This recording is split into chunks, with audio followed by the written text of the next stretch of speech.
Samsung's newest tablet is ridiculously thin. It's so thin, in fact, that when I went to go dig it out of my bag the other day, I couldn't even see it at first. Is this worth $400 or more?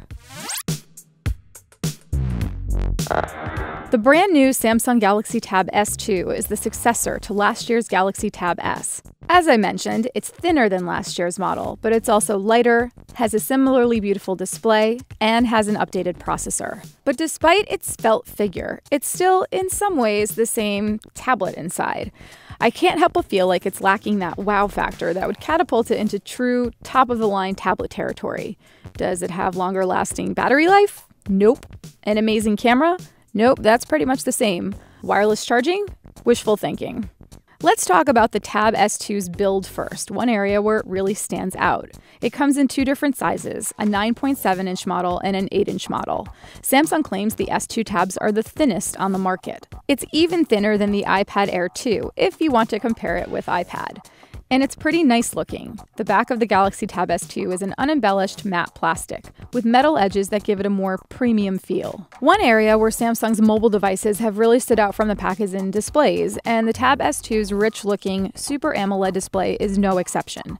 Specs-wise, the resolution is actually lower than the display on last year's Tab S, which some consumers might ding it for, but the difference in pixel density is probably not visible to the average eye. Now, there are a few features that will look or feel familiar to you if you've been using other newer Samsung mobile devices. For example, the Tab S2 has a fingerprint scanner built into the home button. It's running on Android, though it is an outdated version of Android at this point, and it has Samsung's familiar TouchWiz skin. There are things like Side Sync, which allow you to do things like text message and make phone calls from the tab, and as with other Samsung tablets, you can multitask using the multi-window feature. But one key difference between this tab and the previous is its 4:3 aspect ratio. On the previous Galaxy Tab S, Samsung went with a 16:10 cinematic aspect ratio. The Tab S2, like many other tablets on the market, is 4:3 and more optimal for everyday use case stuff, like reading. It has an updated Samsung Exynos processor, due in part to the fact that some people complained that last year's Tab S felt sluggish.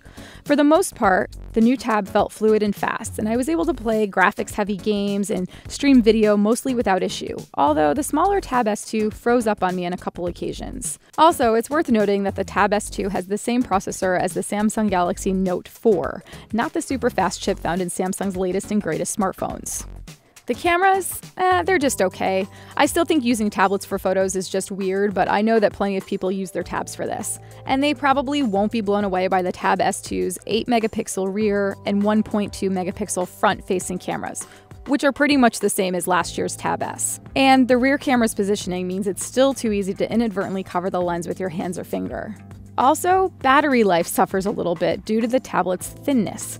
It wasn't terrible. During an official Verge battery test, I managed to get well over 6 hours with both tablets. But that's less than the average for tablets these days. It also doesn't support wireless charging or super fast charging. As I mentioned earlier, the Tab S2 starts at $400. That's for the 8-inch Wi-Fi-only 32GB model, but it jumps up to $650 for a 9.7-inch 32GB model with LTE, putting it firmly in the upper echelon of tablet pricing. When you consider this, it's tough to justify an upgrade from the previous model, unless thinness, lightness, and a little more speed are top priority for you. Tablets in general have fallen off from the initial excitement around them a few years ago, and in order to make a case for someone to spend several $100s on a tablet these days, it has to be something really special. Samsung has definitely improved upon the Tab S where it needed it the most, but it kind of feels like Samsung made this because it could, not because it should. I can't help but think, or maybe hope, that there's another tablet in the works, whether it's a new, high-powered Note tablet or another tab that is going to truly bring out the wow factor.